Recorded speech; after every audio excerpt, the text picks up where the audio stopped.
Dobrý den, jmenuji se Igor Lukeš a od 70. let žiju a pracuji ve Spojených státech. Přestože jsem už teď dlouhá léta českým občanem, tak nejsem schopen volit z toho prostého důvodu, že bych musel jet nějakých 260-270 mil do vzdáleného New Yorku, protože jedině tam na generálním konzulátu bych byl schopen volit. Trápí mě to, protože všichni moji američtí spoluobčané, včetně mě, protože já jsem americkým občanem, jsme schopni volit nebo máme možnost volit korespondenční formou. Připadá mi to jako normální inteligentní forma občanských aktivit. Kdybych byl schopen volit korespondenčně, velmi rád s velikou chutí a s pocitem zodpovědnosti za politický vývoj v České republice bych volil, ale pokud není možná korespondenční volba, nepřichází to pro mě v úvahu. Nevím, proč to nejde a člověk může jenom spekulovat.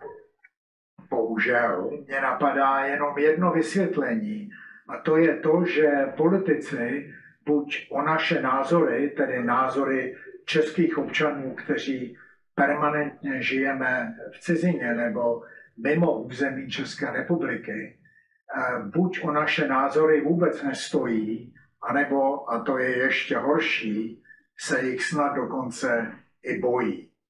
Byl bych nesmírně rád, kdyby se současná situace změnila a kdybychom my, kteří žijeme mimo území České republiky, byli schopni volit korespondenční formou. Protože víte proč? Protože korespondenční volba nás všechny spojuje.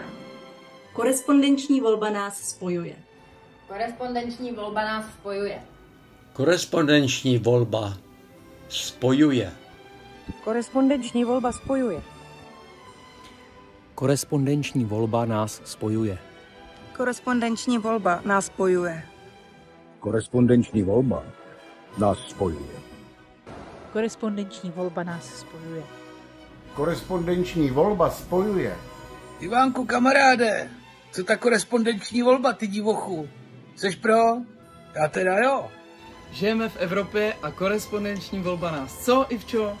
Spojuje. Správně. Korespondenční volba nás spojuje. Dobrý den všem, prosím.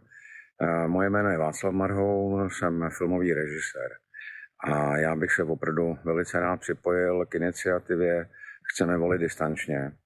A jediné, co bych tomu prosím dodal, je takové lehké pozměnění jednoho citátu Marka Twaina, který by mohl znít, protože víme, že volby jsou důležité. Proto nás, myslím teď naše krajany v zahraničí, kteří tam žijí nebo cestují, nechtějí nechat volit. A já tímto vyzývám opozici, hlavně opozici, která je proti tomu, aby umožnila občanům České republiky naplnit své nejsvětější ústavní právo, zúčastnit se svobodných voleb. Hezký den.